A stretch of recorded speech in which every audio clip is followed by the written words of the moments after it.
જય માતાજી દોસ્તો, આજે હું બનાવી રહી છું વડાપાઉં. જો કે મેં વડાનો વિડીયો 2 થી 3 વાર પોસ્ટ કરેલો જ છે, પણ આજે મને વિચાર આવ્યો કે ચલો ફરીથી પાછો એકવાર પોસ્ટ કરી દઉં. અને આજે મેં પ્રોપર વડાપાઉં પૂરા બનાવ્યા ત્યાં સુધીનો વિડીયો મૂક્યો છે, નહીંતર ખાલી વડા બનાવ્યા ત્યાં સુધીનો પોસ્ટ કર્યો હોય તો પૂરો વિડીયો જોજો. બટેકામાં મીઠું નાખીને આખા બાફી લીધા છે, અને મેં વારંવાર કીધું છે કે બટેકા બાફવા વખતે ભલે એક વિસલ વધારે કરવી પડે, પણ મીઠું નાખીને આખા જ બટેકા બાફવા. કોઈ કટકા કરીને કે કોઈ છાલ ઉતારીને કોઈ ફાડા કરીને બાફે એના કરતાં, કારણ કે એ મોળા પડી જાય એના કરતાં આવી રીતે બાફવા સરસ મીઠામાં રહે. અને પછી સાઈડમાં મેં બાફીને બટેકા કાઢી લીધા છે. એક વાસણમાં મેં બેસન લઈ લીધો છે, એમાં નાખ્યું છે મેં ખાવાનું થોડુંક સોડા અને લીંબુ નાખીને ફોડી લીધા છે. મીઠું અને થોડોક મરી પાવડર નાખી અને બહુ જાડીને એને સાવ પતલીને એ ટાઈપની પેસ્ટ બનાવવાની છે, બરાબર. તો આવી રીતે મેં બેસનની પેસ્ટ બનાવી લીધી છે. એક થાળીની અંદર મેં મરચાંનું કટિંગ કરી લીધું છે. જે પટ્ટીવાર મરચાં બનાવવાના હોય ને, જે લાંબા, એ મરચાંનું કટ કરીને અને રગ કાઢી લીધી છે, અને એમાં મીઠું લીંબુ નાખીને સાઈડમાં મૂકી દીધી છે, કારણ કે થોડીક પટ્ટી બનાવવી પડશે ને, આપણે રેસ્ટોરન્ટ ટાઈપ બનાવીએ છીએ એટલે. તો સાઈડમાં મેં બધી વસ્તુ કટ કરીને મૂકી દીધી છે. હવે આપણે બટાકા ફોલી લેવાના છે અને કરવાનો છે મસાલો. લીલું લસણ ખાસ નાખીએ છીએ અમે વડામાં. તમે બનાવો છો ત્યારે નાખો છો કે નહીં લખજો કમેન્ટમાં. અને લીલું લસણ, ધાણા, આદુ મરચીની પેસ્ટ, લીંબુના પણ મેં ફાડા કરી લીધા છે. તો બધું રેડી કરીને પછી મેં વિડીયો બનાવવાનું વિચાર્યું કે ચલો આજે વિડીયો બનાવીએ, નહીં તો પહેલાં બનાવવાની કોઈ ઈચ્છા હતી નહીં. અને ઘણાએ લખ્યું છે કે કૃષ્ણા દીદી તમારા છોકરા આવે ત્યારે તમે કંઈક ને કંઈક બનાવો છો, તો એ કરતા હો તો પોસ્ટ. એલા ભાઈ, છોકરાઓ શૂટ કરી દે તો હું પોસ્ટ કરું ને. તો આજે તો છોકરાઓનું મૂડ હતું ને મને તે બનાવવાનું મૂડ હતું, તો પોસ્ટ કરવા માટે. કારણ કે ઢોસાનો વિડીયોનું કોઈ મને કીધું હતું, ઢોસાનો વિડીયો મેં બનાવી તો નાખ્યા પણ બનાવ્યો નથી વિડીયો. તો ચલો, એક વાસણમાં મેં 2 પાવડા ભરીને ગરમ કરવા મૂકી દીધું છે તેલ. હવે આપણે કરવાનો છે એનો વઘાર. તો તેલ ગરમ થઈ ગયા પછી એમાં નાખવાની છે આપણે થોડીક હિંગ નાખી અને આદુ મરચી અને લીલું લસણ આ બધું કટ કર્યું તો ને આપણે પહેલાં એને વઘાર કરી લેવાનું છે. અને વઘાર કરીને જ અમે પકોડા અને બટાકા વડાને એવું બનાવીએ છીએ. મારા સાસુ પહેલાં ન બનાવતા, પણ હું જ્યારથી આવી ને ત્યારથી હું આવી રીતે બનાવું છું. તો એ મારી રીતે બનાવવા માંડ્યા, એ બનાવતા એ સ્ટાઇલથી હું બનાવવા માંડી. એકાબીજાને શીખવાડે. તો ઓઇલ હાવ ઓછું નાખવાનું છે. તમે જોઈ શકો છો ઓઇલ દેખાતું જ નથી. આદુ મરચી અને લીલું લસણ ત્રણેય નાખી અને ફૂલ ફ્લેમ ઉપર આપણે 3 થી 4 મિનિટ આવી રીતે હલાવતું રહેવાનું છે. આની અંદર પણ હું થોડુંક મીઠું નાખી દઉં છું, અને બટેકા બાફતી વખતે પણ થોડુંક નાખ્યું છે, એટલે એકદમ સ્વાદ અનુસાર. કોકે મને કીધું હતું કે ડબ્બામાં 2 કલરના મીઠા કેમ છે કૃષ્ણાબેન? પણ 2 કલરના એટલા માટે છે કે પહેલાં સાદું ટાટાનું મીઠું હતું, એની અંદર મારા સને એવું કીધું મમ્મી તમે સિંધાલું મીઠું ખાઓ એમ, એટલે પછી મેં આ બ્લેક મીઠું નાખ્યું છે.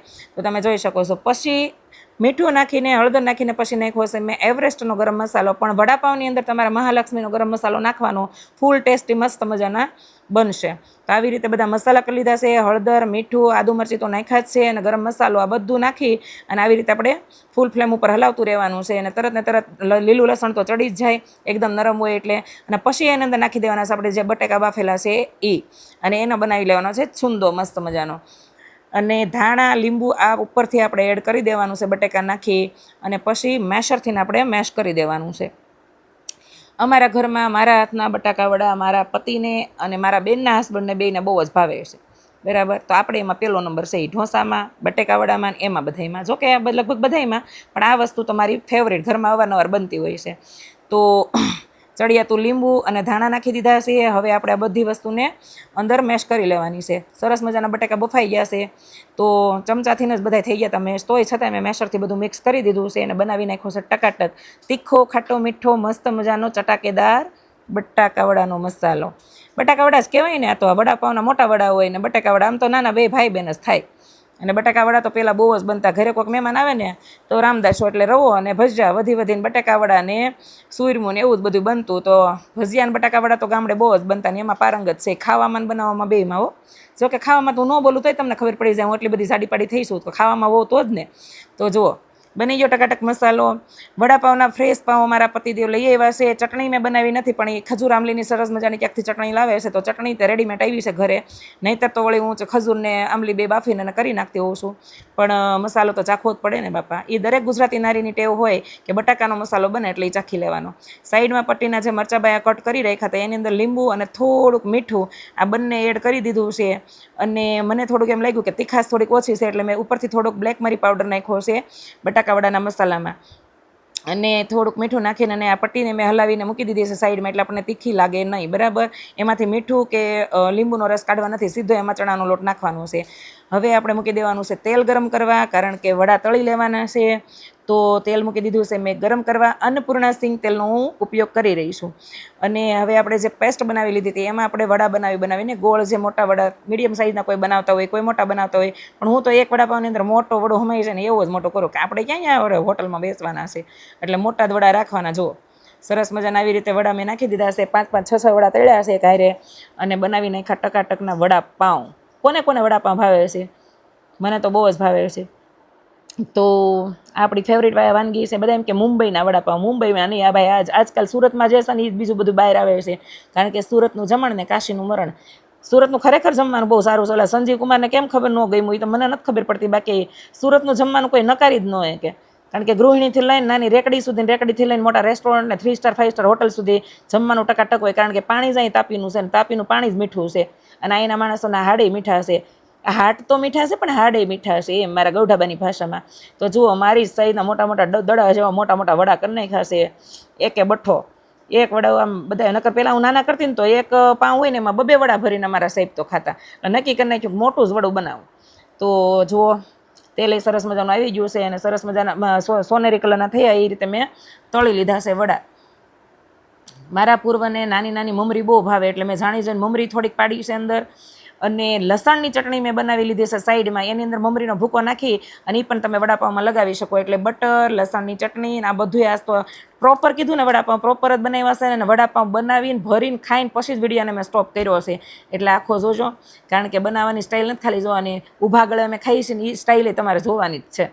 એટલે તમને ખબર પડી જ જાય કે અમે હાર ખાયા કેટલા છે. પછી હું એમ કહું મને પીસીઓસીનો પ્રોબ્લેમ છે, એ તો છે જ, પણ એ સાઈડનું બાનું છે. પહેલાં તો મારી જીભે ટેપ પટ્ટી નથી રહેતી, એ પહેલું બાનું છે. એટલે હું ખોટું બોલી ન ખાવાની શોખીન છું, રસોઈ બનાવવાની શોખીન છું, એટલે મારું શરીર વધે છે પહેલા નંબરે. અને બીજો નંબર એ છે કે મને પીસીઓડીનો પ્રોબ્લેમ છે, એટલે અનિયમિત મારે માસિક છે, એટલે આ પ્રોબ્લેમ એ છે સેકન્ડ પ્રોબ્લેમ. લગભગ તો હવે દરેક લેડીઝનો આ પ્રોબ્લેમ છે, મારો એકનો નથી.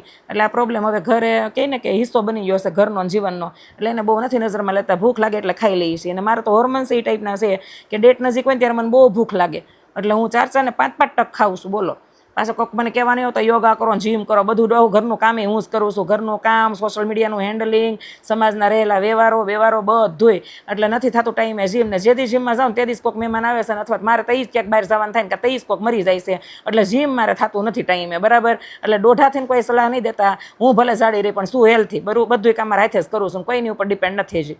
એટલે જ્યાં સુધી મારા ટાંગા હાલે છે ત્યાં સુધી તો આપણે એમ જ કહેવાય હેલ્થી છું. પછી કહેવું કે ભાઈ મને પેટ દુખે છે, પગ દુખે છે, ઘરનું કામ બીજા કરે છે, અત્યારે તો હું જ કરું છું બધું. એટલે મને સ્વીકારી છે ને બોલીમાં, એવી રીતે આમાંય સ્વીકારી લેજો, બરાબર. આ બની ગયા આપણા ટકાટક વડાપાઉં. હવે આપણે પાઉંને એવી રીતે ચક્કો મારી દેવાનો છે, અને પછી લગાવવાનું છે અમૂલ બટર મસ્ત મજાનું. તો બટર લગાવી દેવાનું છે. કોક એમ કે ગરમ કરાય, કૃષ્ણાબેન પાઉં પણ ગરમ કરવા પડે એમ નથી, એકદમ ફ્રેશ પાઉં છે. અને ગરમ વડું મૂકશું ને એટલે તરત અંદર બધું બટર ને બધું ગળી જાય, બરાબર. તો પહેલાં બટર લગાવી દીધું છે, પછી લસણવાળી ચટણી લગાવી દીધી છે, અને પછી મૂકી દીધો છે અંદર મોટો જબરો જમ્બો વડું, અને બની ગયો આપણું વડાપાઉં રેડી. તો ચલો, કૃષ્ણાબેન તો ફટાફટ ટેસ્ટ કરશે, પછી છોકરાઓને મળશે. કારણ કે હું ચાખીશ ને મારા છોકરાને બિચારાને તીખું નથી લાગે એમ ને, જો કે તીખું તો હોય જ, કારણ કે વડું મોળું હોય, ઓલા પાઉં તો મોળું હોય ને, એટલે બધું બેલેન્સ થઈ જાય. તો ચલો, મારી સ્ટાઇલમાં બનાવો વડાપાઉં, અને તમે પણ ટકાટક બનાવો, અને લખજો કમેન્ટમાં કેવા બન્યા.